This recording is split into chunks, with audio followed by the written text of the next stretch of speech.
आजादी आजादी गुलामी में आजादी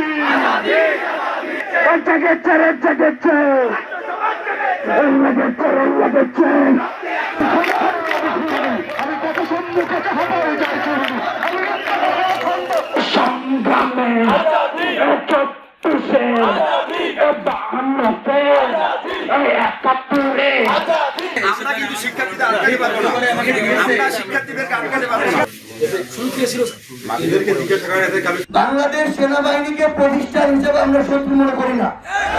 আমাদের সার্বভৌমত্বের জন্য তাদেরকেও দরকার, কিন্তু আজকে যে ঘটনাটা হয়েছে এই ঘটনাটা আমরা জীবনে মানতে পারতেছি না। যার কাছে সবচেয়ে বেশি এক্সপেকটেশন থাকে তার কাছে থেকে একটা আঘাত হৃদয়ে রক্ত হরণ করে। আজকে ওই জিনিসটাই হয়েছে। এখনো আপনি জিজ্ঞাসা করেন এখানে যারা আছে বাংলাদেশের আইন শৃঙ্খলা রক্ষাকারী বাহিনীর যেই প্রতিষ্ঠানটার উপরে তাদের ন্যূনতম সর্বশেষ একটা আস্থা আছে সেটা হলো সেনাবাহিনী। কিন্তু আজকে সেনাবাহিনীর ওই ইউনিফর্ম পরা সদস্যদের দ্বারা তারা আঘাতপ্রাপ্ত হয়েছে, রক্ষাপ্ত হয়েছে। এটা হলো ক্ষোভের বহিঃপ্রকাশ। আপনাদেরকে এখন এই নার্ভটা বুঝতে হবে। আমার ওইখানে এটা আপনারা বলতেছেন যে এখানে 10 কিলোমিটার 5 কিলোমিটার অনেকে আটকে ছিল, এটা এই জায়গা থেকে তারা অনেক কষ্ট করছে, কিন্তু এটাও বুঝতে হবে এই প্রত্যেকটা মানুষের মনে হাদি সারা জীবন বেঁচে থাকতে মরার আগে পর্যন্ত। এবং শুধু পঞ্চগড় ব্লকের না, প্রয়োজন হলে হাদি হত্যার বিচারের জন্য আবার বাংলাদেশ ব্লকের দিতে হবে। আপনারা এই নামটা দয়া করে বুঝেন।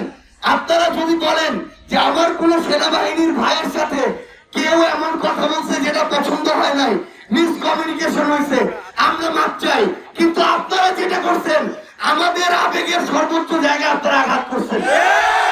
অন্য কোনো একটা আন্দোলনে আপনারা যদি এভাবে আঘাত করতেন এই রিঅ্যাকশন দেখতেন না। আজকে এখানে যারা আছে সব মানুষগুলা দলীয় পরিচয়ের মধ্যে সীমাবদ্ধ না। এই মানুষগুলো রাতের বেলা এখানে নেমে আসছে কারণ এই বিষয়টা ওসমান হাদি সম্পর্কিত।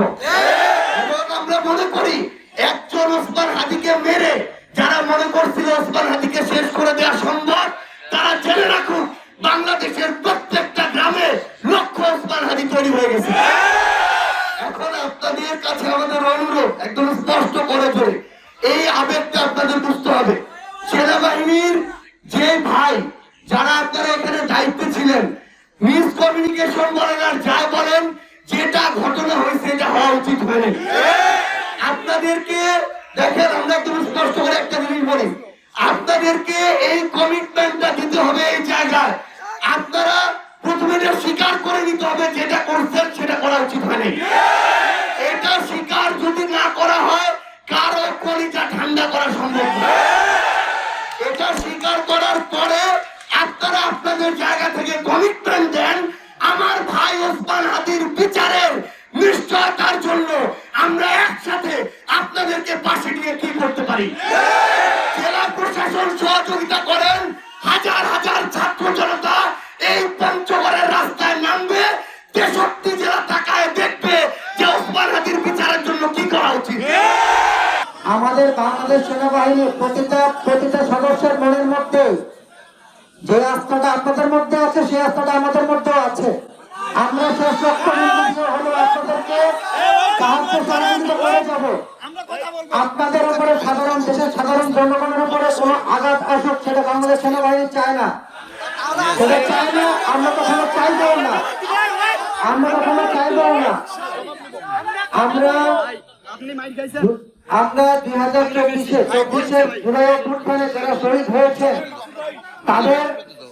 তাদের সম্মান রক্ষার্থে, তাদের আত্মার সম্মান রক্ষার্থে এই দেশটাকে আমরা ধরে রাখছি এবং আমরা ধরে রাখবো। আপনারা এতদিন আন্দোলন করেছেন, সেনাবাহিনী কিছু বলেছে? আপনারা বলেন, কিছু বলেছে? কেন বলে নাই? কারণ আপনারা মার্চের কথাটা ভুল করলেন। এখানে কারোর উপরে কোনো লাঠিচার্জ করা হয় নাই। আমি সেনাবাহিনীর ঊর্ধ্বতন কর্মকর্তাদের সাথে কথা বলেছি, তারাও বলেছেন যে তাদেরকে রাস্তা থেকে আমরা সরিয়ে দিয়েছি। এখন এখানে আসলাম, তাদের সাথে কথা বললাম, তারা বলেছেন যে আমাদের উপর লাঠিচার্জ করা হয়েছে। তো এখন দুই পক্ষের দুইটা কথা আমরা জেলা প্রশাসনের পক্ষ থেকে এই বিষয়ে দেখবো। ওখানে যতগুলো ক্যামেরা আছে সেই ক্যামেরাগুলো আমরা দেখব, দেখে পরবর্তীতে কালকে সেনাবাহিনীর ঊর্ধ্বতন কর্মকর্তারা আছেন বা আমাদের ঊর্ধ্বতন কর্মকর্তা আছেন, আমি তাদের সাথে কথা বলবো। এখানে যারা কর্মকর্তারা আছেন তাদের সাথে কথা বলবো। যেহেতু একটা ঘটনা ঘটে গেছে, হয়তো যে কোনোভাবে এটা একটা সমাধান বের করতে